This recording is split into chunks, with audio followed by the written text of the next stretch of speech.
السلام عليكم ورحمة الله وبركاته. خبر انتشر وهو وفاة زوجة الداعية الشاب المعروف.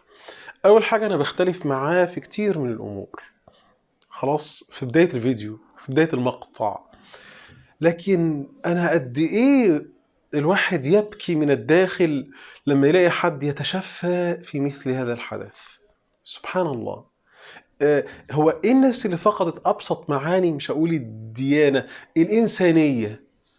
سبحان الملك العظيم. وتقول زوجة الشيخ مجانس وزوجة الشيخ ايه ده؟ في ايه؟ في ايه؟ مسلمة ماتت، توجب علينا ان ندعو الله لها بأدمعنا في صلواتنا، وعندها أطفال صغار صغار ما رأوا يوما أمانا فبالأحقاد ترميهم عيون. فرض عليها ندعي اللهم أعن زوجها، اللهم أعن أبنائها، وندعي لها كتير جدا جدا جدا.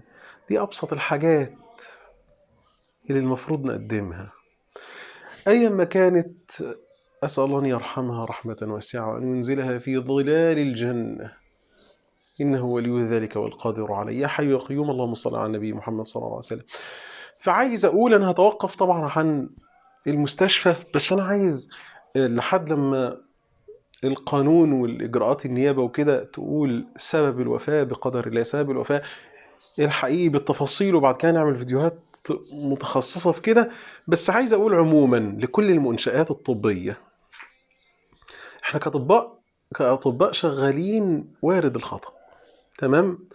بس في فرق بين خطأ عن إهمال وبشاعة واستهتار، وفرق بين خطأ عن الخطأ. فهمتوا المعنى؟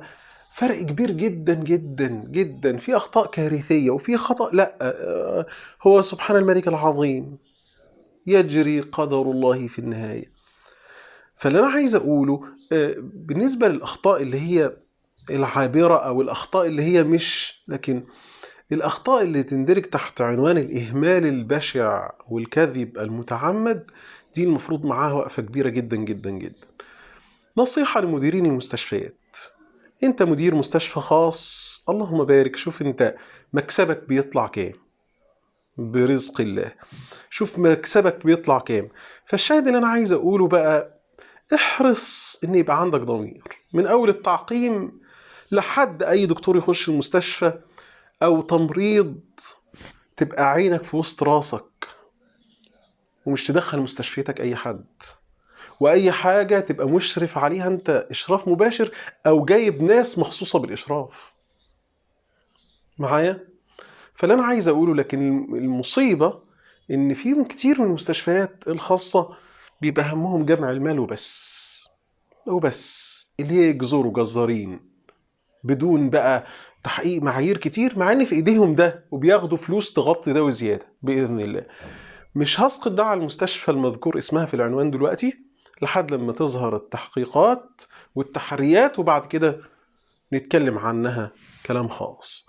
أسأل الله جل جلاله يعني أن يهدي قلوبنا للحب والتسامح. عايز أقول لكم دعوا لها كتير جدا جدا جدا. ده موقف سبحان الله، ده موقف يحتاج إلى دعاء، وخذوا منه عبرة جامدة جدا. إزاي حد شاب وفي بيت وبتاع، حتى الداعية طلع يقول لما بشوف هدومها وجزمتها وابنها الصغير خالص بركان يعني في صدري. سبحان الملك العظيم. متخيل واحدة لبسها موجود وجزمتها موجودة وهي مشيت وهي شابة، وفجأة متخيلين واحنا عمالين نحتفل برأس السنة، وعمالين نقول نهني وما نهنيش، وعمالين نلعب، وعمالين نقعد على الفيسبوك أكتر من القرآن. فوقوا بقى، فوقوا بقى، فوقوا بقى. هتفوقوا امتى؟ يعني يا جماعة، في ايه اكتر من كده عشان نفوق ونرجع لربنا جل جلاله؟ ده احنا بنشحتكوا لله جل جلاله، ومع كده مش عاجب ناس كتير. قولوا همسا بألسنتكم اللهم بارك في عاصم، أعطيه ما يريد. قناة يوتيوب دكتور عاصم إسماعيل. اللهم ارحم موتانا وموتى المسلمين، اللهم عافنا ولا تبتلنا، إنك ولي الجميل وأنت الحسب ونعم الوكيل. والسلام عليكم.